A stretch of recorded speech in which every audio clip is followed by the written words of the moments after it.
नमस्कार दोस्तों, आज हम इस वीडियो में किडनी की बीमारी के बारे में जानकारी लेने वाले हैं। तो आज देखा जाए तो किडनी के बीमारी के पेशेंट बहुत सारे बढ़ रहे हैं, क्योंकि मॉडर्न लाइफस्टाइल में जो हमारा खान पान है, तनाव है, चिंता है या अन्य कई सारी चीज़ें हैं, जिसके कारण आज डायबिटीज़ और हाइपरटेंशन के पेशेंट बहुत बढ़ गए हैं। और अनकंट्रोल्ड डायबिटीज़ या अनकंट्रोल्ड हाइपरटेंशन के पेशेंट ज़्यादातर देखा जाए क्लिनिकल प्रैक्टिस में तो वो किडनी की बीमारी के शिकार हो जाते हैं, क्योंकि यदि डायबिटीज़ कंट्रोल में नहीं होगा या हाइपरटेंशन या मतलब ब्लड प्रेशर यदि आपका बहुत ज़्यादा बढ़ता है तो किडनी अफेक्ट करता है।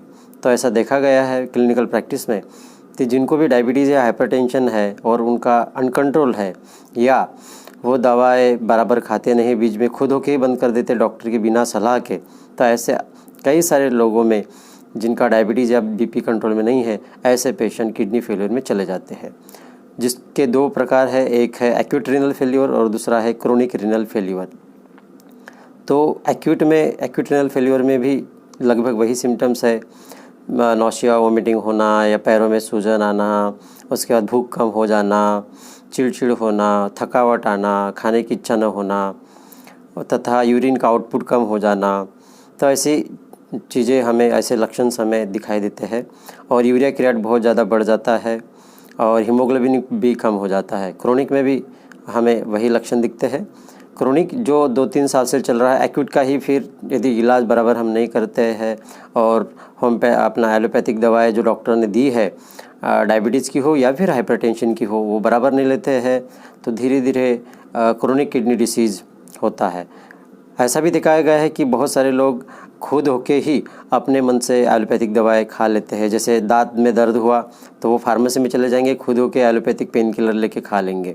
या सर दर्द हुआ या फिर बदन दर्द हुआ तो बार बार हफ्ते में या 4-5 दिन के बाद बार बार पेन किलर की गोलियां खाने के कारण भी, एलोपैथिक पेन किलर की गोलियां खुद होके खाने के कारण भी, सेल्फ मेडिकेशन जिसको बोलते हैं, तो बहुत ज़्यादा यदि हम एलोपैथिक दवाएं, बहुत ज़्यादा एंटीबायोटिक का इस्तेमाल करते हैं तो बहुत ज़्यादा चांसेस है कि ऐसे लोगों में भी किडनी फेल्योर होती है। उसको हम मेडिसिनल किडनी डिसीज़ कहते हैं, मतलब मेडिसिन के साइड इफ़ेक्ट के कारण किडनी फेल्योर होना।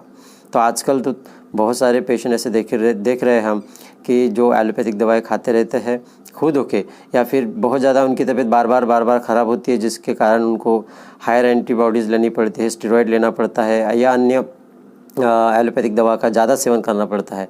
तो ऐसे बिना डॉक्टर की सलाह लिए ही खुद होके दवा खाने वाले या बहुत ज़्यादा एलोपैथिक दवा का इस्तेमाल करने वाले लोगों में जिसका साइड इफ़ेक्ट किडनी पर होता होगा, ऐसी कुछ दवाएं हो एलोपैथी में जिसका नुकसान किडनी को होता है, वो हम बिना पढ़े बिना समझे खा लेते हैं, तो हमें मेडिसिनल किडनी डिसीज़ भी होता है।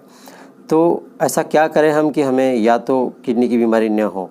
सबसे महत्वपूर्ण है, यदि हमें शुगर और ब्लड प्रेशर की बीमारी हो तो हमें ब्लड शुगर की जो भी दवाएं डॉक्टर देते हैं उनकी सलाह से लेते रहना है। खुद होके बीच में बिना डॉक्टर की सलाह वो दवाएं बंद ना करें, ताकि आपका डायबिटीज़ कंट्रोल में रहे। या फिर अन्य कोई पैथी का, जैसे होम्योपैथी है, आयुर्वेदा है, नेचुरोपैथी है, लाइफस्टाइल में चेंजेस करना चाहिए ताकि हमारा ब्लड शुगर कंट्रोल में रहे या वो ठीक हो जाए।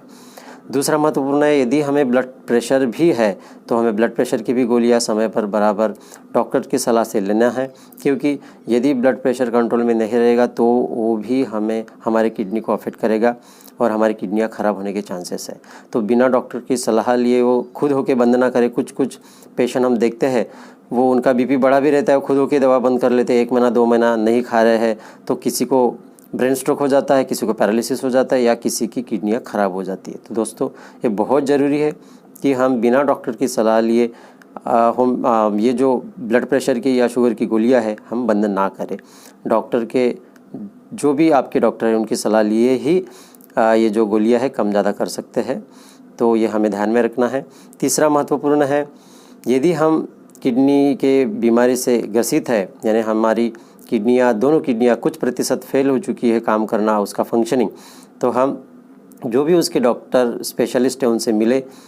KFT जिसको हम किडनी फंक्शन टेस्ट कहते हैं वो हम करें। ऐसे जो भी लक्षण दिख रहे हैं, पैरों में सूजन है, उल्टी हो रही है, भूख कम हो गई है, हीमोग्लोबिन कम हो रहा है, खाने की इच्छा नहीं हो रही है, सुस्त लग रहा है, कफ आ रहा है, या अन्य जो भी किडनी से रिलेटेड पेशाब कम हो रहा है, बहुत कम हो रहा है, तो ऐसे लक्षण दिखते ही किडनी फंक्शन टेस्ट की जांच करें, सीबीसी करें, जो भी डॉक्टर सलाह देते हैं वो ब्लड टेस्ट करें।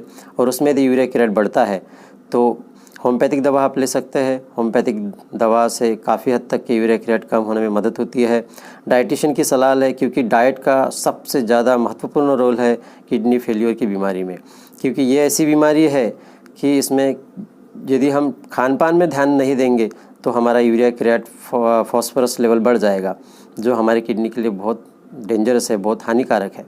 बस थोड़ा सा संयम खान पान में, लाइफस्टाइल में हमें लाना है।